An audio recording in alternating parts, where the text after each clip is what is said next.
നമ്മൾ ഖുർആൻ ക്ലാസ് പുനരാരംഭിക്കുകയാണ്. വിഖ്യാതമായ സൂറത്തുൽ അഹ്സാബ് എന്ന 33-ാമത്തെ അധ്യായമാണ് നമ്മൾ ഇനി ചർച്ചയ്ക്കെടുക്കുന്നത്.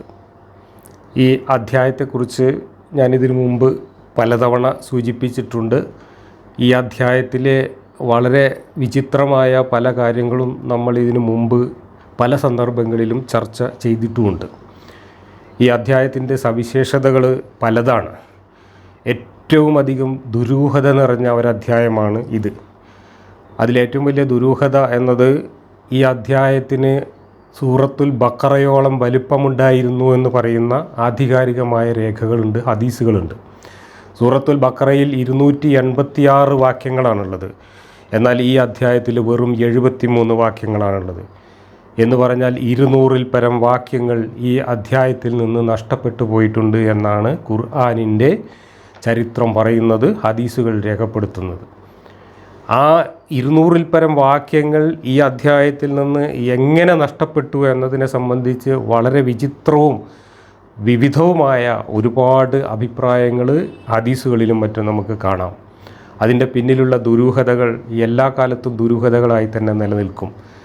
കാരണം ഈ അധ്യായത്തിൽ നിന്ന് നഷ്ടപ്പെട്ടു പോയ വാക്യങ്ങൾ എന്തൊക്കെയായിരുന്നു എന്നും അതിലുള്ള ആശയങ്ങൾ എന്തൊക്കെയായിരുന്നു എന്നും ഇന്ന് നമുക്ക് അറിയാൻ നിവൃത്തിയില്ല. എന്നാൽ അതിൽ നിന്ന് നഷ്ടപ്പെട്ടു പോയ ചില വാക്യങ്ങളെക്കുറിച്ചുള്ള സൂചനകളും ചില വാക്യങ്ങളുടെ പൂർണ്ണ രൂപവുമൊക്കെ ഹദീസുകളിലും മറ്റും വ്യക്തമാണ്. ഇതിൽ നിന്ന് നഷ്ടപ്പെട്ടു പോയ പ്രധാനപ്പെട്ട 2 വിഷയങ്ങൾ, ഒന്ന് വ്യഭിചാരികൾക്ക് അന്തിമമായ ശിക്ഷ വിധിക്കുന്ന ഖുർആൻ ആയത്ത് ഈ വാക്യത്തിലുണ്ടായിരുന്നു എന്നാണ് ഒരു വളരെ സഹീഹായിട്ടുള്ള ഒരു ഹദീസിലും നിരവധി പ്രമാണങ്ങളിലും പറയുന്നത്. അതേസമയത്ത് ഖുർആനിൽ വ്യഭിചാരികൾക്ക് എന്ത് ശിക്ഷയാണ് നൽകേണ്ടത് എന്നതിനെ സംബന്ധിച്ച് വളരെ വ്യത്യസ്തമായിട്ടുള്ള, വളരെ പരിഹാസ്യമായിട്ടുള്ള കുറേ നിർദ്ദേശങ്ങളുണ്ട്.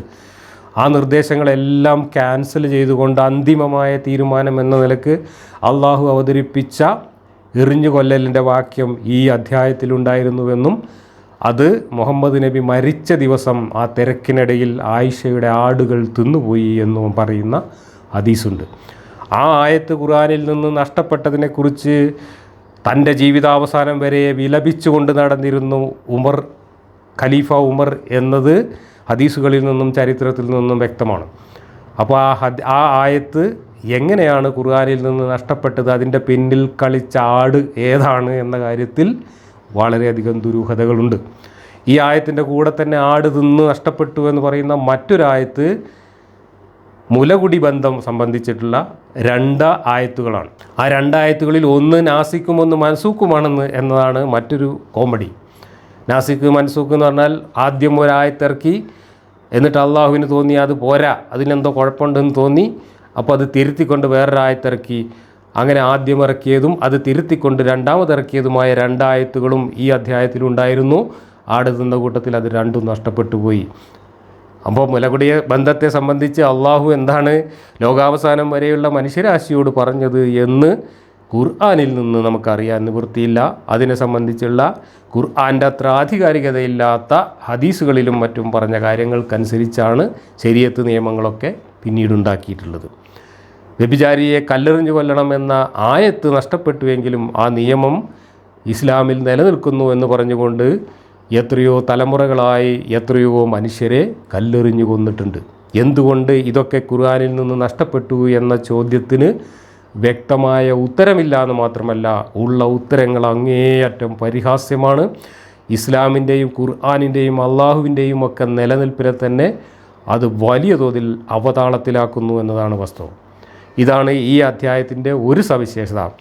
മറ്റൊരു സവിശേഷത എന്ന് പറയുന്നത്, ഈ അധ്യായത്തിൽ മുഹമ്മദ് എന്ന വ്യക്തിയുടെ സ്വാർത്ഥ താല്പര്യങ്ങളും ആ മനുഷ്യൻ്റെ കുടില തന്ത്രങ്ങളും എത്രമാത്രം ഭീകരമായിരുന്നു എന്നും ഈ മുഹമ്മദ് എന്ന ലോകത്തെല്ലാ കാലത്തേക്കും മാതൃകാ പുരുഷൻ എന്ന് ഈ അധ്യായത്തിൽ വിശേഷിപ്പിക്കുന്ന മുഹമ്മദ് എന്ന മനുഷ്യൻ്റെ മനസ്സും ചിന്തയും എത്രമാത്രം ദുർഗന്ധം വഹിച്ചിരുന്ന മാലിന്യങ്ങൾ നിറഞ്ഞ മനസ്സായിരുന്നു എന്നും ഈ ഒരൊറ്റ അധ്യായം വായിച്ചാൽ ഏതൊരാൾക്കും ബോധ്യപ്പെടും. അതുകൊണ്ട് തന്നെ മുഹമ്മദിനെ ലോകത്ത് മറ്റാരെക്കാളും സ്വന്തം ശരീരത്തെക്കാളുമൊക്കെ നിങ്ങൾ എല്ലാ കാലത്തും സ്നേഹിക്കണം എന്ന് പറയുന്ന ആ കൾട്ട് നേതാവിൻ്റെ ആജ്ഞ ഈ അധ്യായത്തിൽ ഉണ്ടായിരിക്കെ തന്നെ ഈ കൾട്ട് നേതാവ് ആൾ ശരിയല്ല എന്ന് തോന്നിയതിൻ്റെ അടിസ്ഥാനത്തിൽ ലക്ഷക്കണക്കിന് ആളുകളുടെ വിശ്വാസം നഷ്ടപ്പെടാൻ ഈ അധ്യായം കാരണമായിട്ടുണ്ട് എന്നത് എനിക്ക് നേരിട്ട അനുഭവമുള്ള ഒരു കാര്യമാണ്. അപ്പോൾ ഖുർആനിലെ ഏറ്റവും ദുരൂഹമായ അധ്യായം, ഏറ്റവും വൃത്തികെട്ട അധ്യായം ഏത് എന്ന് ചോദിച്ചാൽ അതിൻ്റെ ഉത്തരം സൂറത്തുൽ അഹ്സാബ് എന്നാണ്. ഇതിൽ നിന്ന് നഷ്ടപ്പെട്ടു പോയ 200-ൽ പരം വാക്യങ്ങൾ കൂടി ഉണ്ടായിരുന്നെങ്കിൽ ഖുർആനിൻ്റെയും മുഹമ്മദിൻ്റെയും അള്ളാഹുവിൻ്റെയും ഒക്കെ തനിനിറം കുറേ കൂടെ വ്യക്തമായിട്ട് നമുക്ക് മനസ്സിലാക്കാൻ കഴിയുമായിരുന്നു. ഒരുപക്ഷേ അങ്ങനെ മനസ്സിലാക്കാൻ അത് ഉപകരിക്കും എന്ന് ആശങ്കിച്ച ആരെങ്കിലും ബോധപൂർവം ഖുർആൻ്റെ ക്രോഡീകരണ സമയത്ത് ഇതിൽ നിന്നും ഈ 100 കണക്കിന് വാക്യങ്ങൾ മാറ്റി നിർത്തിയതാവാനും സാധ്യതയുണ്ട്. അതല്ലെങ്കിൽ ആയിഷയെ പോലെയുള്ള സൂത്രശാലികളായ ആരെങ്കിലും ഇതൊന്നും ഒരു ദൈവത്തിൻ്റെയോ അല്ലെങ്കിൽ ഒരു മതത്തിൻ്റെയോ നിലവാരത്തിന് ചേർന്നതല്ല എന്നും ഇതൊക്കെ നിലനിർത്തി കഴിഞ്ഞാൽ ഈ മുഹമ്മദിനെക്കുറിച്ചും ഈ അള്ളാഹുവിനെക്കുറിച്ചും ഒക്കെ ആളുകളുടെ മനസ്സിൽ വളരെ മോശമായ ചിന്തകൾ വരാൻ ഇടയുണ്ട് എന്നും മനസ്സിലാക്കിയതുകൊണ്ട് ബുദ്ധിമതിയായ ആയിഷ ഈ ആയത്തുകളെല്ലാം ബോധപൂർവം എടുത്ത് അടുപ്പിലിട്ട് കത്തിച്ചതോ അല്ലെങ്കിൽ ആടിന് തിന്നാൻ കൊടുത്തതോ ആയിരിക്കാനും സാധ്യതയുണ്ട്. ആരുടെ കൈകളാണ് ഇതിൻ്റെ പിന്നിൽ പ്രവർത്തിച്ചത് എന്നറിയില്ല. പക്ഷേ ഇതിൽ നിന്ന് നിരവധി വാക്യങ്ങൾ നഷ്ടപ്പെട്ടു പോയിട്ടുണ്ട് എന്ന് ഈ ഹദീസിൻ്റെ അടിസ്ഥാനത്തിൽ മാത്രമല്ല ഈ അധ്യായം വായിച്ചാലും നമുക്ക് മനസ്സിലാവും.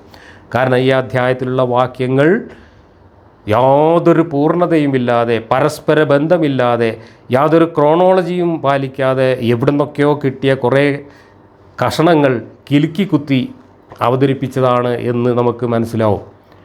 ഈ അധ്യായത്തിലെ വാക്യങ്ങളുടെ ക്രമം പോലും അതിൻ്റെ ചരിത്രത്തിൻ്റെ ക്രോണോളജിയുമായിട്ട് ഒരു നിലക്കും പൊരുത്തപ്പെടുന്നില്ല. ഒരു സംഭവം തന്നെ ആ സംഭവത്തിൻ്റെ അവസാന ഭാഗം പറയേണ്ട കാര്യം ഈ അധ്യായത്തിൽ ആദ്യം പറഞ്ഞിരിക്കുന്നു. ആ സംഭവത്തിൻ്റെ ആദ്യത്തെ കാര്യം ഈ അധ്യായത്തിൻ്റെ അവസാന ഭാഗത്ത് പറഞ്ഞിരിക്കുന്നു. ഈ അധ്യായത്തിൽ മക്കയിൽ മുഹമ്മദ് തൻ്റെ എതിരാളികളോട് പറഞ്ഞ കാര്യങ്ങൾ മുതൽ മദീനയിൽ മുഹമ്മദ് മരിക്കുന്നതിൻ്റെ തൊട്ട് മുമ്പ് മുഹമ്മദിൻ്റെ ജീവിതത്തിലുണ്ടായ പ്രശ്നങ്ങളുമായി ബന്ധപ്പെട്ട് പറഞ്ഞ കാര്യങ്ങൾ വരെ യാതൊരു ക്രമവും പാലിക്കാതെ ഷഫിൾ ചെയ്ത് കിലുക്കി കുത്തി ഇതിനകത്ത് കൊടുത്തിട്ടുണ്ട്.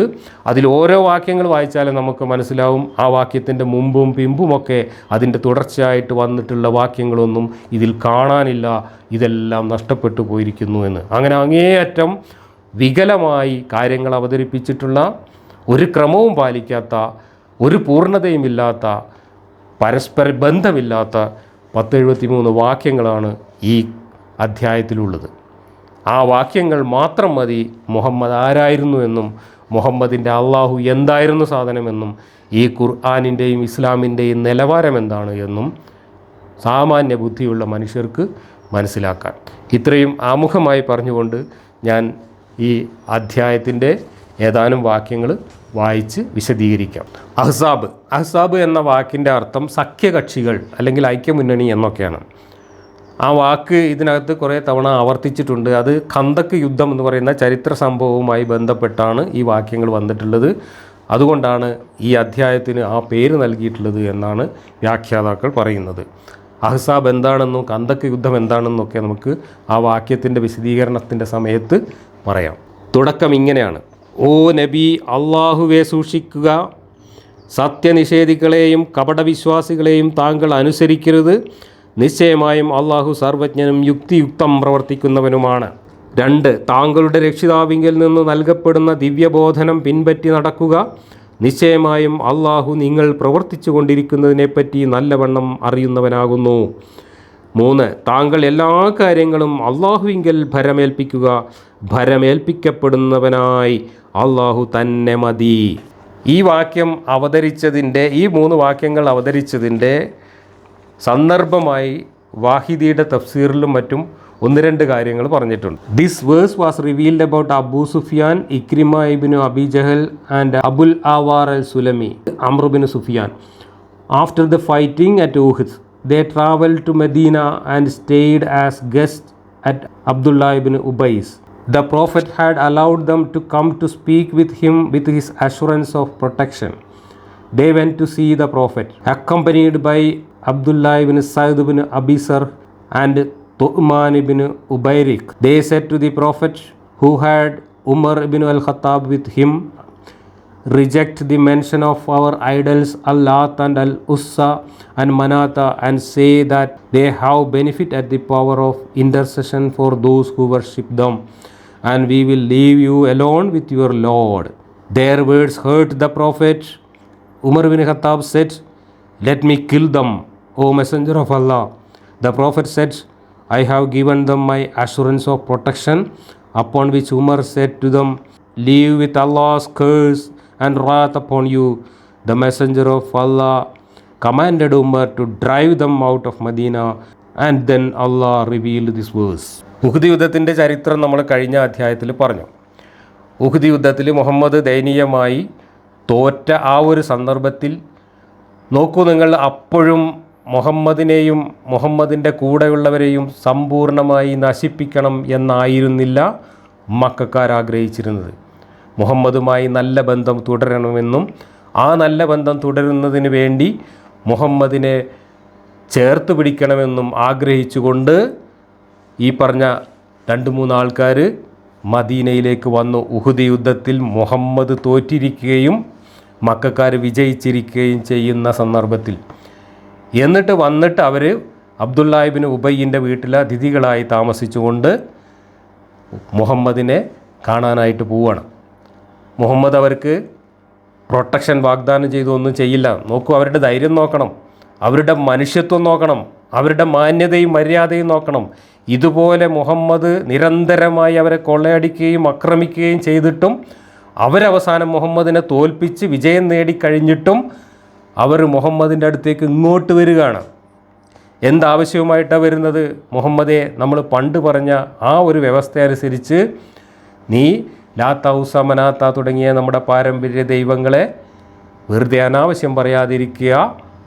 അങ്ങനെയാണെങ്കിൽ ആ ദൈവങ്ങൾക്ക് നമ്മളൊക്കെ വിശ്വസിക്കുന്നത് പോലെ സൂപ്പർ ദൈവമായ അള്ളാഹുവിൻ്റെ അടുത്ത് ശുപാർശ ചെയ്യാനുള്ള കഴിവുണ്ട് എന്ന് മാത്രം അംഗീകരിച്ചുകൊണ്ട് നീ ഞങ്ങളോടൊപ്പം വരികയാണെങ്കിൽ നമ്മൾ തമ്മിൽ ഇനി ഒരു പ്രശ്നവുമില്ല, നമുക്ക് ഒരുമിച്ച് ജീവിക്കാം എന്ന അനുരഞ്ജനത്തിൻ്റെ ഭാഷയുമായിട്ട് ഈ വിജയിച്ച മക്കക്കാർ തോറ്റ മുഹമ്മദിൻ്റെ അടുത്തേക്ക് 2-3 പ്രതിനിധികളായിട്ട് വന്ന് സംസാരിക്കുകയാണ്.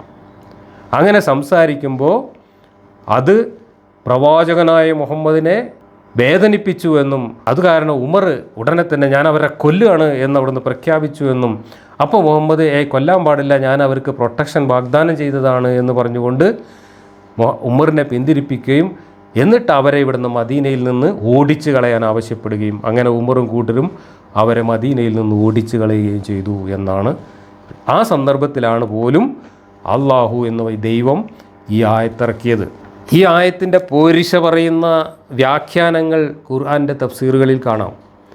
ആ വ്യാഖ്യാനങ്ങളനുസരിച്ച് മറ്റു മതക്കാരായ ആളുകളോട്, മറ്റ് വിശ്വാസികളായ ആളുകളോട് ഒരു തരത്തിലുള്ള മാനുഷിക സൗഹൃദം പോലും പുലർത്താൻ പാടില്ല, അവരുമായിട്ട് യാതൊരു ബന്ധവും പാടില്ല, ഒരു ഭൗതിക കാര്യങ്ങളിലും അവരുമായിട്ട് കൂടിയാലോചിക്കുകയോ അവരുടെ അഭിപ്രായങ്ങൾ ആരായുകയോ ഒന്നും ചെയ്യാൻ പാടില്ല എന്ന ഈ തൗഹീദിൻ്റെ സങ്കുചിതമായ ശാഠ്യം ഈ വാക്യത്തിൻ്റെ വ്യാഖ്യാനമായിട്ട് ഖുർആൻ്റെ തഫ്സീറുകളിൽ എഴുതി വച്ചിട്ടുണ്ട്.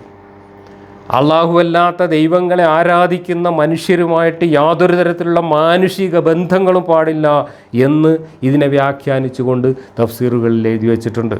ഒരു കുടുംബത്തിൽ അള്ളാഹുവിനെ അല്ലാതെ ആരാധിക്കുന്ന ആരെങ്കിലും ഉണ്ടെങ്കിൽ ആ കുടുംബത്തിൻ്റെ അനന്തരാവകാശ സ്വത്ത് പോലും അവർക്ക് നൽകേണ്ടതില്ല എന്ന് ഈ അധ്യായത്തിൻ്റെ മറ്റു ചില വാക്യങ്ങളുടെ വ്യാഖ്യാനമായിട്ട് തഫ്സീറുകളിൽ എഴുതി വച്ചിട്ടുണ്ട്. അപ്പോൾ തൗഹീദ് എന്ന് പറയുന്ന ആ ഒരു ശാഠ്യം ഇന്നത്തെ ഒരു സാമൂഹിക ജീവിത സാഹചര്യത്തിൽ എത്രമാത്രം വൃത്തികെട്ട ഒരു അധാർമികമായിട്ടുള്ള ആശയമാണ് എന്ന് മനസ്സിലാക്കാൻ ഇത് ഉപകരിക്കും. ഇതിൻ്റെ പ്രതിഫലനമാണ് ഇന്നിപ്പോൾ നമ്മുടെ നാട്ടിൽ നടക്കുന്ന മമ്മൂട്ടി മോഹൻലാൽ ചർച്ച പോലും. മോഹൻലാൽ മമ്മൂട്ടി എന്ന തൻ്റെ സുഹൃത്തിന് വേണ്ടിയിട്ട് അയാൾ വിശ്വസിക്കുന്ന ഒരു ദൈവത്തിൻ്റെ സന്നിധിയിൽ പോയി വഴിപാട് നേർന്നു എന്ന് വാർത്തയായപ്പോൾ ആ വഴിപാട് മമ്മൂട്ടി അറിഞ്ഞുകൊണ്ടാണെങ്കിൽ മമ്മൂട്ടി ഇസ്ലാമെന്ന് പുറത്തുപോയി, മമ്മൂട്ടി തൗബ ചെയ്യണം, മമ്മൂട്ടി മുസ്ലിം സമൂഹത്തോട് മാപ്പ് പറയണം എന്നൊക്കെ പറഞ്ഞുകൊണ്ട് ചില വിഷജീവികൾ രംഗത്ത് വന്നു. ആ വിഷജീവികളെ സപ്പോർട്ട് ചെയ്തുകൊണ്ട് കേരളത്തിലെ പ്രമുഖ ഇസ്ലാം മത സംഘടനകളിൽപ്പെട്ട പല ആളുകളും രംഗത്ത് വന്നത് നമ്മൾ കണ്ടു.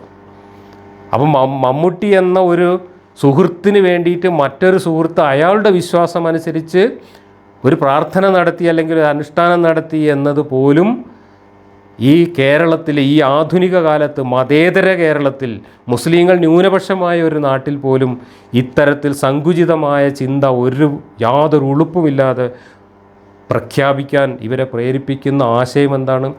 ഈ വൃത്തികെട്ട തൗഹീദ്. ആ വൃത്തികെട്ട തൗഹീദാണ് ഇവിടെ പറയുന്നത്. ഇവിടെ നമ്മൾ മനസ്സിലാക്കേണ്ടത് മക്കയിൽ നിന്ന് വന്ന ആളുകളുടെ മര്യാദയും അവരുടെ മാന്യതയും അവരാഗ്രഹിച്ചിരുന്ന സമാധാനവും അതിനോട് ഈ മുഹമ്മദിൻ്റെ കൂടെയുള്ളവരും ഒരു യുദ്ധത്തിൽ തോറ്റ് പാപ്പരായിരിക്കുന്ന സമയത്ത് പോലും കാണിച്ച ധാർഷ്ട്യവുമാണ് നമ്മളിവിടെ വ്യക്തമായിട്ട് കാണുന്നത്. അള്ളാഹുവെ സ്തുതിക്കുക, കാഫറുകളെയും കപടവിശ്വാസികളെയും താങ്കൾ അനുസരിക്കരുത്. ഇവിടെ മദീനയിൽ അവിശ്വാസികളും കപടവിശ്വാസികളും ഉണ്ടായിരുന്നു എന്നാണ് പറയുന്നത്. ഈ കപടവിശ്വാസികൾ എന്ന് പറയുന്നത് ആരാണ് എന്ന് മുഹമ്മദിൻ്റെ അള്ളാഹുവിനോ തിരിച്ചറിയാൻ കഴിഞ്ഞിരുന്നില്ല.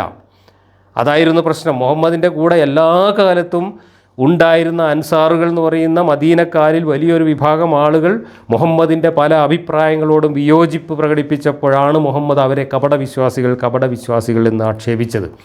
എന്നാൽ ആരാണ് കൃത്യമായ കപടവിശ്വാസി എന്ന് തിരിച്ചറിഞ്ഞ് അവരെ മാറ്റി നിർത്താനോ അല്ലെങ്കിൽ അവരെ ജൂതന്മാരെയൊക്കെ കൊന്നൊടുക്കിയതുപോലെ കൊന്നൊടുക്കാനോ ഒന്നും മുഹമ്മദിന് ധൈര്യം വന്നില്ല. കാരണം അവരുടെ സഹായം മുഹമ്മദിന് ആവശ്യമുണ്ടായിരുന്നു. കൊള്ളയടിക്കാനും യുദ്ധം ചെയ്യാനും എല്ലാ കാലത്തും അവരുടെ സഹായം ആവശ്യമുണ്ടായിരുന്നു. ആ കപടവിശ്വാസികളുടെ തലവനായിരുന്ന അബ്ദുല്ലാഹ് ഇബ്നു ഉബൈ എന്ന് പറയുന്ന മനുഷ്യനെ പലതവണ ഈ ഖുർആനിൽ അധിക്ഷേപങ്ങൾ ചൊരിഞ്ഞിട്ടുണ്ടെങ്കിലും ആ മനുഷ്യൻ മരിക്കുവോളം മുഹമ്മദിൻ്റെ കൂടെ ഉണ്ടായിരുന്നു. മുഹമ്മദ് അയാളെ കൂടെ നിർത്തി. അവസാനം അയാൾ പല യുദ്ധങ്ങളിലും മുഹമ്മദിനെ സഹായിച്ചുകൊണ്ട് കൂടെ നിന്നു. അവസാനം അയാൾ മുനാഫിക്കായി. ഈ അള്ളാഹു നിരന്തരം മുനാഫിക്ക് എന്ന് അധിക്ഷേപിച്ചിരുന്ന ആ മനുഷ്യൻ മരണപ്പെട്ട സമയത്ത് മുഹമ്മദ് ആ മനുഷ്യന് പോയി മയ്യത്ത് നിസ്കരിച്ച് പ്രാർത്ഥിക്കുകയും ചെയ്തു എന്നാണ് ചരിത്രം. അതിൻ്റെ അർത്ഥം യഥാർത്ഥ കപടവിശ്വാസി ആരാണ് എന്നും വിശ്വാസി ആരാണ് എന്നൊന്നും ഈ മുഹമ്മദിൻ്റെ അള്ളാഹുവിനോ തിരിച്ചറിയാൻ പോലും കഴിഞ്ഞിട്ടില്ല. അങ്ങനെയുള്ള അള്ളാഹു മുഹമ്മദുമാണ് കപടവിശ്വാസികളെ അനുസരിക്കരുത് എന്നിവിടെ തിട്ടൂരം ഇറക്കുന്നത്. അനുസരിക്കാതിരിക്കണമെങ്കിൽ കപടവിശ്വാസികൾ ആരാണെന്ന് അറിയണ്ടേ? ഒരു കപടവിശ്വാസി താൻ വിശ്വാസിയാണ് എന്ന് തെറ്റിദ്ധരിപ്പിച്ചുകൊണ്ട് എന്തെങ്കിലും നിർദ്ദേശം മുഹമ്മദിനോട് പറഞ്ഞാൽ മുഹമ്മദിന് ആ നിർദ്ദേശം അനുസരിക്കാൻ പറ്റണമെങ്കിൽ അയാൾ കപടവിശ്വാസിയാണോ യഥാർത്ഥ വിശ്വാസിയാണോ എന്ന് ബോധ്യപ്പെടണം. അത് ബോധ്യപ്പെടാൻ അള്ളാഹുവിൻ്റെ കയ്യിലും മുഹമ്മദിൻ്റെ കയ്യിലും യാതൊരു ടൂളും ഉണ്ടായിരുന്നില്ല. അങ്ങനെയാണെങ്കിൽ ഈ പറയുന്നതിന് എന്തർത്ഥമാണുള്ളത്? നിഷേധികളെന്നും കപടവിശ്വാസികളെന്നും ഉദ്ദേശിക്കുന്നത് ജൂതന്മാരെയും മുഹമ്മദിൻ്റെ കൂടെ ഉണ്ടായിരുന്ന ജൂതന്മാരുമായിട്ട് സൗഹൃദമുണ്ടായിരുന്ന ആളുകളെയുമാണ് എന്നാണ് ഈ ചരിത്രത്തിൽ നിന്നും വ്യാഖ്യാനങ്ങളിൽ നിന്നും മനസ്സിലാവുന്നത്. അങ്ങനെയാണെങ്കിൽ ആ ജൂതന്മാരെക്കുറിച്ച് ഇതേ ഖുർആനിൽ മുമ്പ് എന്താണ് മുഹമ്മദിനോട് ഈ അള്ളാഹു പറഞ്ഞത്? മുഹമ്മദേ, നിനക്ക് ഞാൻ അവതരിപ്പിച്ചു തരുന്നതിൽ വല്ല സംശയവുമുണ്ടെങ്കിൽ, അത് വെളിപാടാണ് എന്ന കാര്യത്തിൽ നിനക്ക് വല്ല സന്ദേഹവും ഉണ്ടെങ്കിൽ നീ ജൂതന്മാരോട് പോയി ചോദിച്ചു നോക്ക്, അപ്പം എനിക്ക് ബോധ്യപ്പെടും എന്നാണ് ഈ വിഡ്ഢിയായ അള്ളാഹു മക്കയിൽ ഈ ഖുർആനിലൂടെ മുഹമ്മദിനോട് പറഞ്ഞത്. അതേ വിഡ്ഢിയായ അള്ളാഹുവാണ് ഇപ്പോൾ ഇവരനുസരിച്ച് പോകരുത് എന്ന് ശാഠ്യം പിടിക്കുന്നത്.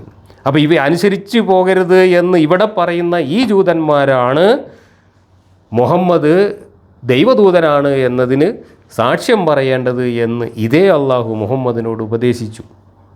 നിങ്ങൾ ആലോചിച്ച് നോക്കൂ, ഒരു തലക്ക് വെളിവുള്ള ഒരു ദൈവം ഇതുപോലുള്ള വൈരുദ്ധ്യങ്ങൾ ഒരു കിതാബിൽ ഇറക്കി വെക്കുമോ? നിശ്ചയമായും അള്ളാഹു സർവജ്ഞനും യുക്തിയുക്തം പ്രവർത്തിക്കുന്നവനുമാണ്. അള്ളാഹുവിന് ഒരു സർവജ്ഞാനവുമില്ല, അള്ളാഹുവിന് ഒരു സാമാന്യജ്ഞാനവുമില്ല, അള്ളാഹുവിന് ഒരു യുക്തിയുമില്ല എന്ന് ഈ പറഞ്ഞതൊക്കെ തന്നെയാണ് തെളിയിക്കുന്നത്. താങ്കളുടെ രക്ഷിതാവിങ്കിൽ നിന്ന് നൽകപ്പെടുന്ന ദിവ്യബോധനം പിൻപറ്റി നടക്കുക.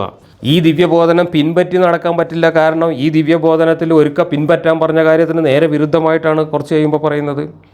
പരസ്പര വിരുദ്ധമായ കാര്യങ്ങളാണ് ഇതിനകത്ത് പറയുന്നത്.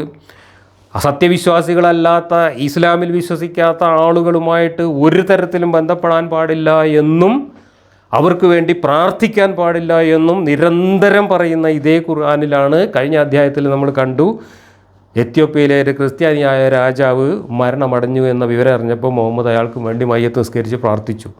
അനുയായികൾ പോയിട്ട് മുഹമ്മദിനോട് ചോദിച്ചു, കാഫറിങ്ങൾക്ക് വേണ്ടി നമ്മൾ പ്രാർത്ഥിക്കുന്നത് ശരിയാണോ എന്ന് ചോദിച്ചു. കാരണം ശരിയല്ല എന്ന് ഈ അള്ളാഹു പറഞ്ഞിട്ടുണ്ട്, ശരിയാണ് എന്നും ആ അള്ളാഹു തന്നെ പറഞ്ഞു. പിന്നെ അള്ളാഹു പറഞ്ഞു ആ കാഫിറിങ്ങളുടെ കൂട്ടത്തിൽ ഈ വേദക്കാരുടെ കൂട്ടത്തിൽ നല്ല മനുഷ്യന്മാരുണ്ട്, അവർക്കും വേണ്ടി പ്രാർത്ഥിക്കാമെന്ന് അവിടെ ആയത്തിറക്കി. അപ്പോൾ അള്ളാഹുവിന് യാതൊരു സ്ഥിരതയുമില്ല. പിന്നെ എങ്ങനെയാണ് സ്ഥിരതയില്ലാത്ത ഒരാൾ പരസ്പര വിരുദ്ധമായ കാര്യങ്ങൾ പറയുമ്പോൾ അനുസരിക്കാൻ കഴിയില്ല. അതുകൊണ്ടാണ് ഈ ഇസ്ലാമിക സമൂഹം അന്ന് തൊട്ട് ഇന്ന് വരെയും കാക്കത്തുള്ള 1000 ഗ്രൂപ്പുകളായി തമ്മിലടിച്ച് മരിച്ചു വീണുകൊണ്ടിരിക്കുന്നത്. കാരണം അള്ളാഹുവിന് തലക്ക് വെളിവില്ലാത്തതുകൊണ്ട് അള്ളാഹു ഒരിക്കൽ പറഞ്ഞതിന് വിരുദ്ധമായി പിന്നെ പറഞ്ഞു. അതിലേതാണ് ശരി ഏതാണ് അനുസരിക്കേണ്ടത് എന്നറിയാതെ അനുയായികൾ പരസ്പരം ഏറ്റുമുട്ടിക്കൊണ്ടേയിരിക്കുന്നു. ഇതാണ് അള്ളാഹുവിൻ്റെ അവസ്ഥ. കാരണം അള്ളാഹുവിന് ഒരു വിവരവുമില്ല. മുഹമ്മദിന് അന്നറിയാത്ത ഒരു കാര്യം അള്ളാഹുവിന് അറിയില്ല. കാരണം മുഹമ്മദിൻ്റെ ഫേക്ക് ID മാത്രമായിരുന്നു അള്ളാഹു. നിശ്ചയമായും അള്ളാഹു നിങ്ങൾ പ്രവർത്തിച്ചു കൊണ്ടിരിക്കുന്നതിനെപ്പറ്റി നല്ലവണ്ണം അറിയുന്നവനാകുന്നു. ഒന്നും അറിയില്ല.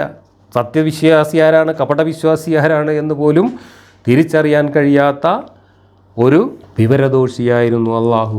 കാരണം മുഹമ്മദ് വിവരദോഷിയായിരുന്നു. അത് തന്നെയാണ് അതിൻ്റെ കാരണം. താങ്കൾ എല്ലാ കാര്യങ്ങളും അള്ളാഹുവിങ്കിൽ ഭരമേൽപ്പിക്കപ്പെടുന്നവനായി അള്ളാഹു തന്നെ മതി. ഈ പറഞ്ഞതിന് വിരുദ്ധമായിട്ട് മുഹമ്മദ് എന്തൊക്കെ ചെയ്തു എന്ന് ഈ അധ്യായം വായിക്കുമ്പോൾ തന്നെ നമുക്ക് മനസ്സിലാവും. മുഹമ്മദിന് അള്ളാഹുവിൽ യാതൊരു വിശ്വാസം ഉണ്ടായിരുന്നില്ല. കാരണം മുഹമ്മദിന് അറിയാമായിരുന്നു അള്ളാഹു മുഹമ്മദ് തന്നെയാണെന്ന്. അതുകൊണ്ട് മുഹമ്മദ് എന്തെങ്കിലും പ്രധാനപ്പെട്ട ഒരു പ്രതിസന്ധി ഘട്ടം വന്നു കഴിഞ്ഞാൽ അള്ളാഹുവിനോടല്ല കാര്യങ്ങൾ ചോദിച്ചിരുന്നത്. ഉഹുദ് യുദ്ധത്തിൻ്റെ സമയത്ത് നമ്മൾ കണ്ടു. ആ യുദ്ധത്തിന് പോകുന്നതിന് മുമ്പ് നമ്മൾ എന്ത് ചെയ്യണം എന്ന് മുഹമ്മദ് അനുയായികളായിട്ടുള്ള നേതാക്കന്മാരോട് കൂടി ആലോചിച്ചു.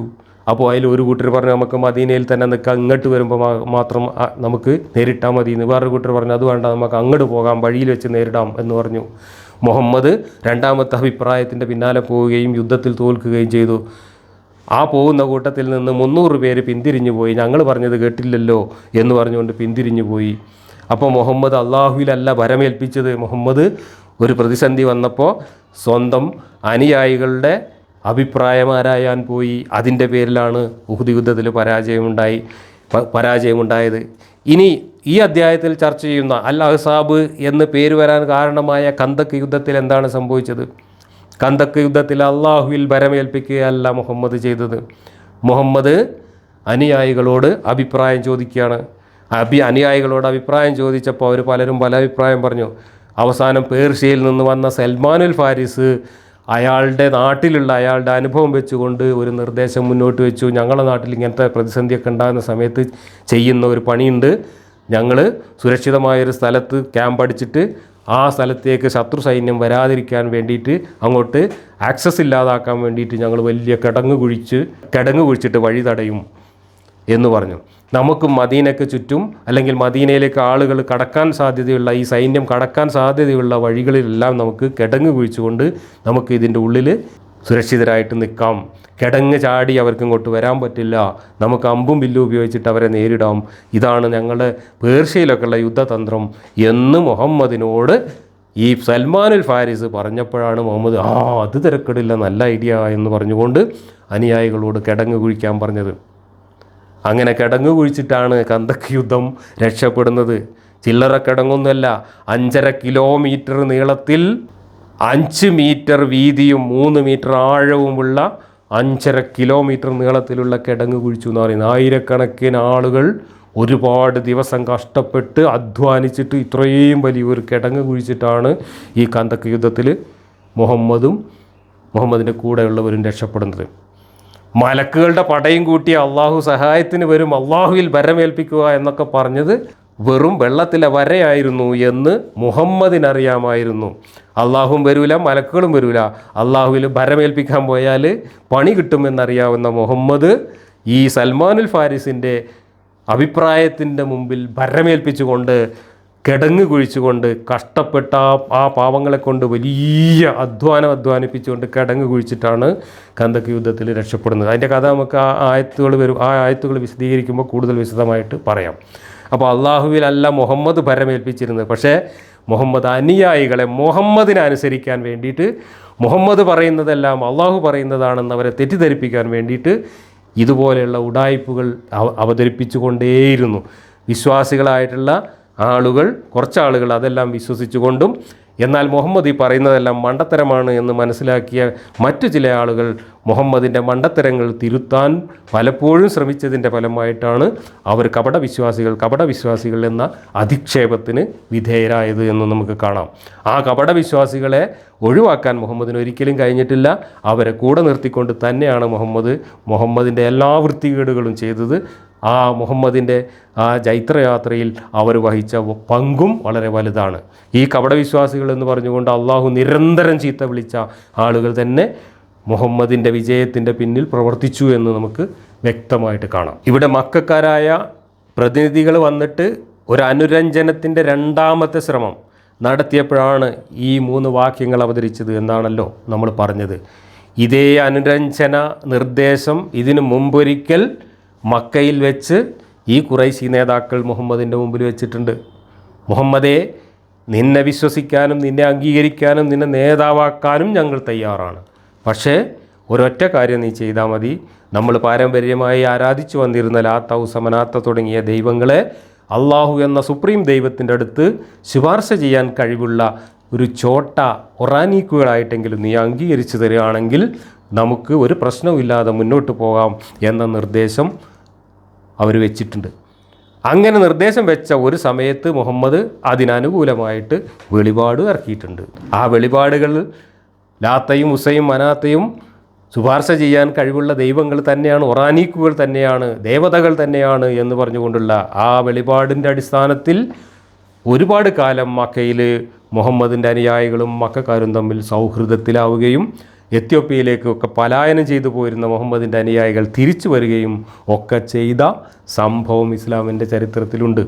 എത്രയോ മാസങ്ങളോ വർഷങ്ങളോ കഴിഞ്ഞിട്ടാണ് പിന്നീട് അതൊരു പ്രശ്നമാണ് എന്ന് മുഹമ്മദിന് ബോധ്യപ്പെടുകയും ആ സമയത്ത് ആ ആയത്തുകൾ പിശാചിൻ്റെ ആയത്തുകളായിരുന്നു, അത് അള്ളാഹു ഇറക്കിയതല്ല, ജിബ്രീൽ കൊണ്ടുവന്നതല്ല, അത് പിശാച് നമ്മളെ പറ്റിച്ചതാണ് എന്ന് പറഞ്ഞുകൊണ്ട് വേറെ ആയത്തിറക്കുകയും പിശാചിന് പണ്ടേ ഇത് പതിവുണ്ട് എന്നൊക്കെ പറഞ്ഞ് ന്യായീകരിക്കുകയും ചെയ്ത കോമഡിയാണ് പിന്നെ അവിടെ കണ്ടത്. അതേ നിർദ്ദേശവുമായിട്ടാണ് ഉഹുദ് തോറ്റതിന് ശേഷം മുഹമ്മദിൻ്റെ മുമ്പിൽ ഈ മക്കക്കാർ വീണ്ടും വരുന്നത്. അപ്പോഴും മുഹമ്മദിൻ്റെ ധാർഷ്ട്യത്തിന് യാതൊരു കുറവും ഉണ്ടായിരുന്നില്ല. അത് അവർ പ്രതീക്ഷിക്കാത്ത ഒന്നായിരുന്നു. അവർ വിചാരിച്ചത് ഉഹുദിലൊക്കെ തോറ്റ സ്ഥിതിക്ക് ഇനിയെങ്കിലും മുഹമ്മദ് ഒരു അനുരഞ്ജനത്തിന് തയ്യാറാവും, അങ്ങനെയാണെങ്കിൽ ഒരു പ്രശ്നമില്ലാതെ ഈ മക്കയിലും മദീനയിലൊക്കെ ഉള്ള ആളുകൾക്ക് ഒരുമിച്ച് ജീവിക്കാൻ പറ്റുമെന്നാണ് ആ പാവങ്ങൾ തെറ്റിദ്ധരിച്ചത്. അങ്ങനെ അവർ വന്ന് മര്യാദയ്ക്ക് ആ കാര്യങ്ങൾ സംസാരിച്ചപ്പോൾ അതിനോടുള്ള മുഹമ്മദിൻ്റെ പ്രതികരണമാണ് അള്ളാഹുവിൻ്റെ പേരിൽ അവതരിപ്പിച്ച ഈ ശാഠ്യം. മുഹമ്മദിന് പക്ഷേ അത്തരം അനുരഞ്ജനങ്ങളോ അല്ലെങ്കിൽ മര്യാദകളോ ഒന്നും ആയിരുന്നില്ല ആവശ്യം. മുഹമ്മദിന് കുതന്ത്രവും ചതിയും പ്രയോഗിച്ച് മുഹമ്മദിൻ്റെ രാഷ്ട്രീയ ലക്ഷ്യം സാധ്യമാക്കുക എന്നതായിരുന്നു മുഹമ്മദിൻ്റെ പദ്ധതി. ഈ കന്ദക്ക് യുദ്ധത്തിൽ മുഹമ്മദ് കൊലച്ചതി ചെയ്തതിൻ്റെ ചരിത്രം നമുക്ക് കാണാം. ഈ കന്ദക്ക് യുദ്ധത്തിൽ എതിരാളികളായി വന്നിട്ടുള്ള 2-3 ഗോത്രക്കാരും പിന്നെ മദീനയിൽ തന്നെ ഉണ്ടായിരുന്ന ബനു ഖുറൈള പോലുള്ള ജൂതഗോത്രക്കാരും ആ ഗോത്രക്കാരെ മുഴുവൻ പരസ്പരം തെറ്റിക്കുന്നതിന് വേണ്ടി മുഹമ്മദ് ഒരു ചാരനെ വെച്ചുകൊണ്ട് നടത്തിയ ഒരു ചതിയുടെ കള്ളക്കളി ഈ കന്ദക്ക് യുദ്ധത്തിൽ നമുക്ക് കാണാം. ഇങ്ങനെ ഓരോ യുദ്ധവും മുഹമ്മദ് ജയിച്ചിട്ടുള്ളത് കപട നാടകങ്ങളിലൂടെയും ചതിപ്രയോഗങ്ങളിലൂടെയാണ്. അന്നത്തെ മക്കയിലും മദീനയിലും ജീവിച്ചിരുന്ന ആ പ്രാകൃതരായ ഗോത്ര മനുഷ്യർ പോലും ജീവിതത്തിൽ മര്യാദകേടായി കരുതിയിരുന്ന ചതിപ്രയോഗത്തിലൂടെയാണ് മുഹമ്മദ് തൻ്റെ സാമ്രാജ്യം അവിടെ കെട്ടിപ്പൊക്കുന്നത്. മുഹമ്മദിൻ്റെ അള്ളാഹുവും കൂടി ഈ മതം അവിടെ ഉണ്ടാക്കുന്നത്. കുറ്റനാട് മുഹമ്മദ് മുസ്ലിയാരുടെ തഫ്സീറിൽ ഈ ആയത്തിനെക്കുറിച്ച് എഴുതി വച്ചിട്ടുള്ള ഒരു ഖണ്ഡിക ഞാൻ വായിക്കാം. ഈ സൂറത്ത് മദീനയിൽ അവതരിച്ചതാണെന്ന് പറഞ്ഞുവല്ലോ, എന്നാൽ അവിടെയും വേദക്കാരായ കാഫറുകളും കപടവിശ്വാസികളും ഉണ്ടായിരുന്നു. ഏതെങ്കിലും കാര്യത്തിൽ അത്തരക്കാരുമായി കൂടിയാലോചന നടത്തി അവരുടെ ഉപദേശം ചെവിക്കൊള്ളരുതെന്നും അള്ളാഹുവിങ്കിൽ നിന്ന് ലഭിക്കുന്ന സന്ദേശം അനുസരിച്ച് പ്രവർത്തിക്കണമെന്നും നബിക്ക് നിർദ്ദേശം നൽകിയിരിക്കയാൽ അത്തരം വല്ല പ്രതീക്ഷയും സത്യനിഷേധികൾക്കും കപടവിശ്വാസികൾക്കും ഉണ്ടായിരുന്നെങ്കിൽ അവരെ തികച്ചും അത് നിരാശപ്പെടുത്തിയിരിക്കുകയാണ്. തങ്ങളുടെ ദൈവങ്ങൾക്ക് ശുപാർശക്ക് അധികാരമുണ്ടെന്ന് പ്രഖ്യാപിക്കാനും അവയെപ്പറ്റിയുള്ള അനിഷ്ടകരമായ പ്രസ്താവങ്ങൾ ഒഴിവാക്കാനും ഒരിക്കൽ ഖുറൈശ് നബിയോട് ആവശ്യപ്പെട്ടു. തിരുനബി അതിന് തയ്യാറായില്ല. തത്സമയമാണ് ഈ സൂക്തം അവതരിച്ചത് എന്ന് മുഫസ്സിറുകൾ പറഞ്ഞിട്ടുണ്ട്. ഞാൻ പറഞ്ഞതിൻ്റെ ചുരുക്കമാണ് ഇവിടെ ഈ തഫ്സീറിൽ എഴുതി വെച്ചിട്ടുള്ളത്. ഇനി ഈ അധ്യായത്തിൽ പറയാൻ പോകുന്ന കാര്യങ്ങൾ ഒരു വലിയ സംഭവവുമായി ബന്ധപ്പെട്ടതാണ്. പക്ഷേ ആ സംഭവത്തിൻ്റെ ക്രോണോളജിയെ പൂർണ്ണമായിട്ടും ഇല്ലാതാക്കിക്കൊണ്ട് ആ സംഭവവുമായി ബന്ധപ്പെട്ട കുറേ കഷ്ണങ്ങൾ അവിടെ ഇവിടെ ഷഫിൾ ചെയ്തിട്ടിരിക്കുകയാണ്. സംഭവത്തിൻ്റെ അവസാനം പറയേണ്ട കാര്യങ്ങളാണ് ഇനി അടുത്ത വാക്യത്തിൽ പറയുന്നത്. ആ സംഭവത്തിൻ്റെ ആദ്യം പറയേണ്ട കാര്യങ്ങൾ ഈ അധ്യായത്തിൻ്റെ അവസാനത്തിൽ എവിടെയോ ഉണ്ട്.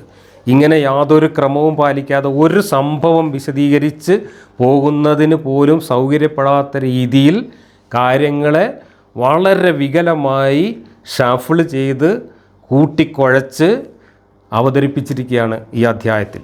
ഈ അധ്യായത്തിൽ മാത്രമല്ല, ഖുർആനിൽ ഉടനീളം അങ്ങനെയാണ് ചെയ്തിരിക്കുന്നത്. അതിൻ്റെ കൂടെയാണ് 200 ചില്ലുവാനം വാക്യങ്ങൾ ഈ അധ്യായത്തിൽ നിന്ന് ഒഴിവാക്കിയിട്ടുള്ളത്.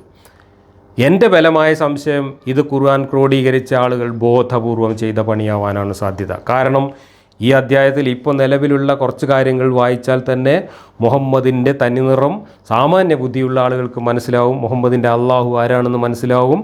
മുഹമ്മദിൻ്റെ മനസ്സിലുണ്ടായിരുന്ന ഒരുപാട് വൃത്തികേടുകളും മാലിന്യങ്ങളും ഈ അധ്യായത്തിൽ നമുക്ക് കാണാം.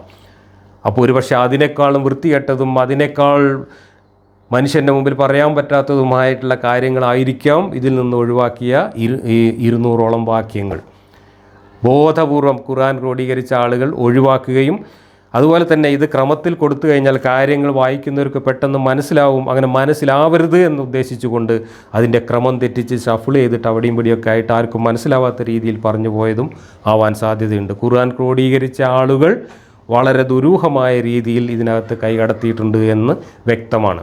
അതല്ലെങ്കിൽ ആയിഷയെ പോലുള്ള ആളുകൾ. പക്ഷേ ആയിഷയൊന്നും വിചാരിച്ചാൽ ഈ ക്രോഡീകരണ സമയത്ത് ഇത് കിട്ടാതാവില്ല. കാരണം ഒരു ആയിഷയുടെ കയ്യിലോ അല്ലെങ്കിൽ ഒരു ഹഫ്സയുടെ കയ്യിലോ മാത്രമായിരുന്നില്ല ഈ ഖുർആൻ വാക്യങ്ങളും അധ്യായങ്ങളും ഒന്നും ഉണ്ടായിരുന്നത്. പലരും ഇതൊക്കെ സൂക്ഷിച്ചു വെച്ചിരുന്നു, പലരുടെയും കൈവശം ഉണ്ടായിരുന്നു, പലരുടെയും ഓർമ്മയിലുണ്ടായിരുന്നു എന്നൊക്കെ പറയുന്നത്. അപ്പോൾ ഖുർആൻ ക്രോഡീകരിച്ച ആളുകൾ തന്നെ ഇതൊന്നും മനുഷ്യന്മാരുടെ മുമ്പിൽ അവതരിപ്പിക്കാൻ പറ്റിയ കാര്യങ്ങളല്ല എന്ന് അവർക്ക് അന്ന് തോന്നിയതുകൊണ്ട് ഒഴിവാക്കുകയും എന്നിട്ട് നിലവിലുള്ള എല്ലാ കോപ്പികളും കത്തിച്ച് കളയുകയുമാണ് ചെയ്തത്. ഉസ്മാൻ്റെ കാലത്ത് ചെയ്തത് അങ്ങനെയാണ്.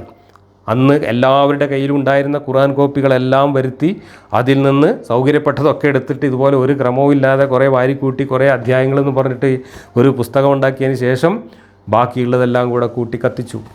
ആ ഉസ്മാൻ കത്തിച്ച് കളഞ്ഞ കൂട്ടത്തിൽ ഈ അഹ്സാബിലുണ്ടായിരുന്ന 200 വാക്യങ്ങൾ ഉണ്ടായിരുന്നോ ഇല്ലേ എന്ന് നമുക്ക് പറയാൻ കഴിയില്ല. മറ്റുള്ളവരൊക്കെ ക്രോഡീകരിച്ചു വെച്ച ഖുർആനിലും ഒരു പക്ഷേ ഇതിനകത്തുള്ള മറ്റു വാക്യങ്ങൾ ഉണ്ടായിരിക്കാം. ഇവിടെ മുലകുടി ബന്ധത്തെ സംബന്ധിച്ചും കല്ലെറിഞ്ഞു കൊല്ലൽ, വ്യഭിചാരിയെ കല്ലെറിഞ്ഞു കൊല്ലൽ സംബന്ധിച്ചൊക്കെയുള്ള അങ്ങേയറ്റം പ്രസക്തമായിട്ടുള്ള ഒരു മതനിയമത്തിൽ, ഒരു ശരീഅത്തിൻ്റെ നിയമത്തിൽ കർമ്മശാസ്ത്രപരമായിട്ട് നിയമപരമായിട്ട് ഏറ്റവും പ്രാധാന്യമുള്ള ഈ കാര്യങ്ങൾ പോലും ആട് തിന്നുപോയി, ഒട്ടകം തിന്നുപോയി എന്ന് പറയുന്ന ആ ഒരു ലാഘവ ബുദ്ധി ഈ ഖുർആൻ ക്രോഡീകരിച്ച ആളുകളുടെ മനസ്സിൽ വന്നു ചേർന്നിട്ടുണ്ടെങ്കിൽ, ഈ ഖുർആൻ ക്രോഡീകരിച്ച ആളുകൾ അത്തരത്തിലുള്ള ഒരു ലാഘവ ബുദ്ധിയോടുകൂടിയാണ് ഇത് കൈകാര്യം ചെയ്തിട്ടുള്ളത് എങ്കിൽ എനിക്ക് തോന്നുന്നത് ഈ ഉസ്മാൻ അടക്കമുള്ള ആളുകളാരും വിശ്വാസികളായിരുന്നില്ല. ഉസ്മാൻ കപട വിശ്വാസിയായിരുന്നു എന്നതിന് ഉസ്മാൻ്റെ ചരിത്രത്തിൽ തന്നെ നിരവധി തെളിവുകൾ നമുക്ക് കാണാം. അത് നമ്മൾ മുമ്പ് ചർച്ച ചെയ്തിട്ടുള്ളതാണ്. ഇനിയും നമുക്ക് ഈ അധ്യായത്തിലൂടെ കടന്നു പോകുമ്പോൾ ചർച്ച ചെയ്യാം. അടുത്ത വാക്യം വായിച്ചു കഴിഞ്ഞാൽ അത് ഒരുപാട് വിശദീകരിക്കേണ്ടതുണ്ട്. അപ്പോഴേക്കും നമുക്ക് ഒരുപാട് സമയം ദീർഘിച്ചു പോകുമെന്നതുകൊണ്ടും ഈ അധ്യായത്തിൻ്റെ ഒരു ആമുഖം എന്ന നിലക്ക് ഈ 3 വാക്യങ്ങൾ മാത്രം അവതരിപ്പിച്ചുകൊണ്ടും ഈ ക്ലാസ് ഞാൻ അവസാനിപ്പിക്കുകയാണ്. അടുത്ത വാക്യം മുതൽ നമുക്ക് അടുത്ത ക്ലാസ്സിൽ തുടരാം.